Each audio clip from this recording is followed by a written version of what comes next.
the ones that I think I do the most help for are those who are, I'm going to call them technicians. Mhm. So my definition of a technician is somebody who's super good at a specific task, whether that's being a massage therapist or an architect or a software coder. That's Yep. what they're really, really good at. And they're typically really passionate about that. That's why they started their business. But a lot of times, what they aren't that great at is the other aspects of running a business. So those are the gaps I try to fill in. Just, as an example, it may be setting, helping set a strategic plan, the kind of things that we're working on. Yep. Or it could be just helping understand what the metrics are of a business. And again, because of my background on on the planning and analysis side, I tend to have that analytical bend, which a lot of business owners don't. They don't necessarily understand the 5 or 6 metrics that really drive their business. Yep. So I feel like I fill in the gaps for those technician business owners. That's one real area I focus on. The other is those very different, the business owners who are, maybe 3 to 5 years from now want to retire or want Yep. to move on from the business. So they're looking for help with succession or transition planning. Yeah, no, that's interesting. And it's so yeah, it's so important. And again, you've helped me with all of those things. So including the budgeting and it's funny because I can be like, I know what this costs and I know there, but the steps to get there are kind of lacking and missing. So what is it like? I mean, and I know, but I want to hear it from your perspective. What can people expect when they're working with you? I think what they can expect are a few things. One, they can expect some structure, right? So you and I go through different modules. We talk about, whether that's around setting goals or helping set a strategic plan. So there is some structure. Mhm. So what I think you can expect is a business owner can get content that's uh, designed by world-renowned, business people. A guy by the name of Brian Tracy, who's written a lot of books on the topic. So our content is based on his teachings. Yeah. But what I think you'll find also is I will also help you, as you've seen, with whatever maybe there's a screaming issue this week, and you know what, we're not really going to talk much about the module. We're going to talk about something that's going on in the business Mhm. that you really need another opinion on. So it's a combination of things. Really, it's a structured program to move kind of up the ladder. We talk about different layers of the pyramid that we work through, but it's also being able to adjust on the fly to say, hey, I really need some insight on this particular issue that I'm dealing with. So that's what I think you can expect from a business coach is, the idea that you're making progress toward some higher level stuff, but also being able to deal uh, with day-to-day pressing issues. Yep. No, I think that's awesome. And it is, like you say, so necessary. But now before you got into this, I know because there can be a stigma associated with like being a business coach and stuff like that. Did you have a stigma?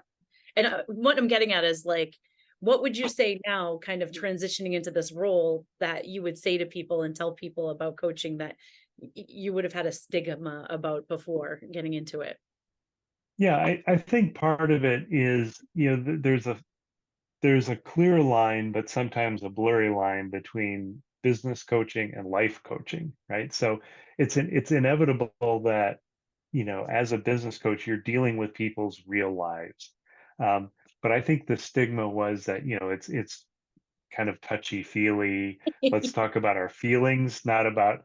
So I think that was one of the stigmas is that, I wanted to be known as somebody who was really helping solve uh, Yeah. business owners' problems, not just kind of talking about them and saying how do you feel about that. That's so I'd say that was the thing I had to overcome was that you know we're really solving the key issues that a business owner is facing, and that the agenda, is really the business owner's agenda.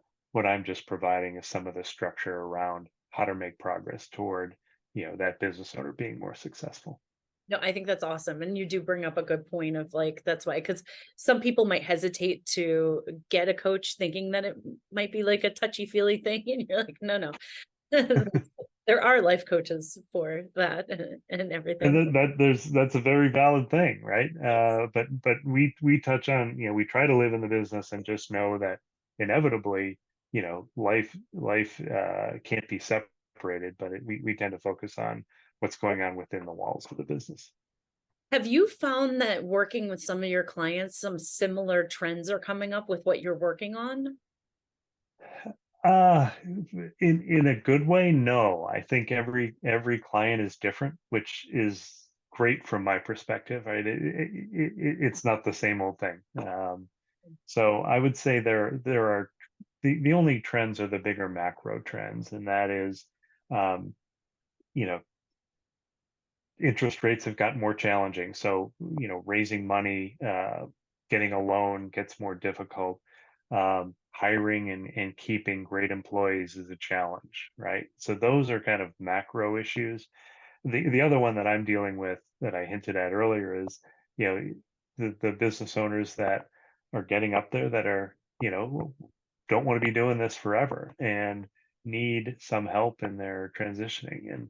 And it's a pretty terrifying stat that of small businesses that go up for sale, only a maximum of about 30% of them actually sell, Wow. um, which is pretty terrifying if you are a business owner. And a big part of that is because they're just not ready, right? They're not prepared for being, for transitioning that business to somebody else. Wow, I never knew it was that, yeah, you would never know it would be that difficult. Right. And there are a number of reasons for it. But it is a pretty shocking stat. Yeah, no, that's great that you can help kind of across the board and it makes it fun and kind of keeps it interesting because you're helping with every aspect and can do that. That leads me to what is it like to work with you? Like what type of access do people have? What types of meetings? What's it like to work with you? Yeah, there's certainly some flexibility. So it's going to be whatever the business owner needs. Typically, the way that works is an hour meeting once a week. Oh, And sometimes there's some homework to be done in advance on the part of the business owner, and sometimes I'm doing some prep work as well. But you can expect that at the beginning. One of the things we really like to do is, and you went through it, is to do a DISC assessment, which is not a personality test. It's really about how you communicate to others, and how you like to be communicated to. And we really think that that sets a great groundwork for us working together as well as for you working together with customers, with teammates, whatever. So we normally start with this DISC assessment and go through just, and so so clients are aware of how they communicate to others, because there are four big types. And if you're only talking to others in the way that you think, you're missing 75% yeah. approximately of the population. So it's really good to be aware. So that's where we start, and then we can work through these modules. So as I said, there tends to be a little bit of structure uh, and taking into consideration what's going on day to day in the business. Yeah, and like I said, and I've mentioned this before, but in working with you, it significantly helped. Like I had my goals, I had financial projections, but it just wasn't laid out to be like, wait, what are the steps that are going to be done to achieve the goals, to achieve those targets too? So it's just been so helpful. Like I said, having the accountability, but also just thinking about those things because when you throw it out there loosely, it makes it not only difficult for me, but for me to educate my team on what we're working on and just having organization and structure there. So it's been awesome having you to work with and stuff like that. So I thank you for that. But Yeah, one and one of the things about that is, that you've hit on a great point. You can have the best strategic plan in the world, but if it's not communicated to your team, it's kind of worthless, right? If everybody isn't on that same page, and that again is a piece of this, right? So great, we've documented it. Now, how do you communicate it with everybody's styles as well? Yeah, it's a 100%. And also to speak to that too, it's funny as a first time founder for me, I tend to it's like the shiny new object of like, well, that can drive revenue right now, and this can drive, and it's kind of funneling in and staying focused on, no, my main 2 to 3 goals right now are this, and if it doesn't have to do with this, don't don't touch it. Not yet. Exactly. Focus, right? Focus and look, you're a visionary, right? Yes. And Yep. companies need visionaries, but you also need an operator, right? And typically, what business coaches do is help fill in the gaps in that operator roles for the people who, you know, are great at the ideas, but maybe not so good at the day-to-day execution. 100%.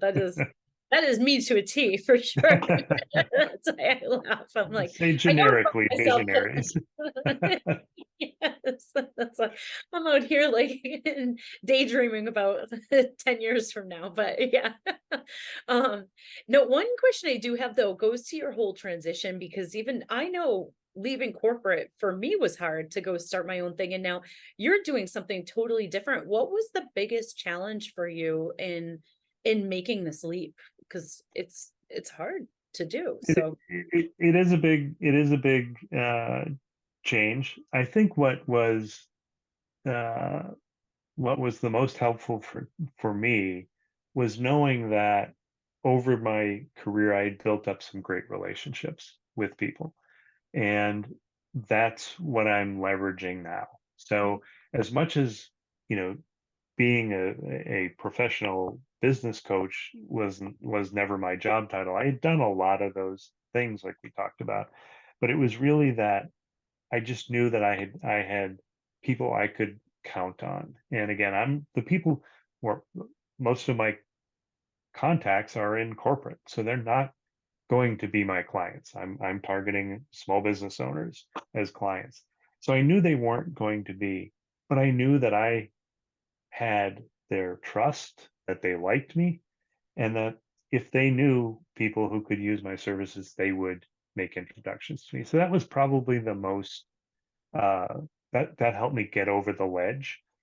This business, like most, is a know, like, and trust business. Somebody is going to have to know who I am, like me, and trust me before they're going to share the inner workings of their business with me. So, my strategy is not going to be to put Google ads everywhere, right? That's just not how it's going to work. It's going to work through. I'm going to get clients from the people who yep, already know me and yep, trust me. yep. May not No. like me, but they definitely know Everybody likes you, Len. me. No, Thanks. that's awesome. Another question I have is like, if there are small business owners listening right now, what are some of the pain points where they might want to reach out to a coach, but had probably never thought of it? So like for me, for instance, I can use the example that I never knew you could help me with, but it was the whole my budget and my operating budget and everything. So what are some other things that small business owners might have on their plate, but not know that like somebody like you could be there to help?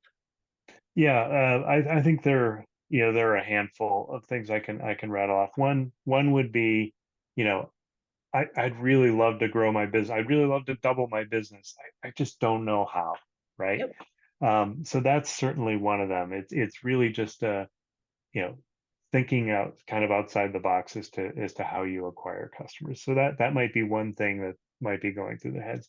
Another might be I'm growing like crazy and stuff is breaking, right? Processes in my business that used to work aren't working anymore because I've gotten too big, right? And where this comes in is founders, business owners tend to do everything at the Yep. beginning. And then they hire people, but they don't really let them do what they should be. You know what I mean? They still try to hold on to those things. So there's a lot of the stuff is breaking because I'm not letting go. Yep. A third is um, the communication within my team isn't happening anymore, right? And some of this comes back to that disc analysis, the styles, communication styles, where as you add team members, communicating just gets harder. Uh, Yep. being remote makes that even more hard, even more difficult. So, and then my final one is what I've hinted at is, you know, I don't, I want to. figure out a way to transition my business to somebody else, whether that's a third party or a family member. And I've never done this before, so I don't know what the steps are, right? And you think, gee, the steps are I just talk to a business broker and they sell it. Well, really you need to start back, 18 to 24 months earlier and think about what your metrics are. Think about that your processes are documented. Think about who you want to run this business. How much do you want to be involved?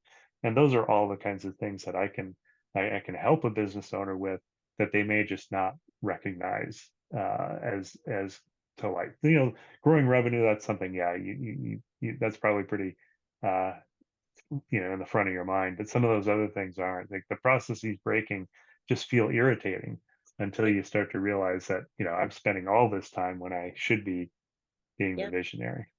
Yeah, 100%. I know that pain well too. We'll get there. You will get there. You will get there. What would you say? I always love to ask this question to people, but what would you say is the best piece of advice you've received in your career journey? Oh boy, it's put me on the spot. Um, I think that let's see. Give me a second. Totally. Um, I know I should have sent it to you in advance. that's okay. That's okay. I would say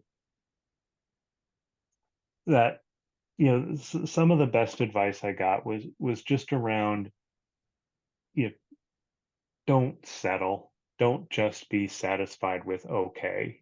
Um, Figure out where you want to get to, figure out where you are today, and figure out how to get there. So it's fight complacency, because even if you're staying in the same job, doing the same things isn't going to get you to where you want to go. So I think it's that don't settle, Yep. and just keep reminding yourself, because inevitably you can settle into ruts, Yep. and you stop learning, you stop growing, and then you look back and you're like, wow, how did I get here?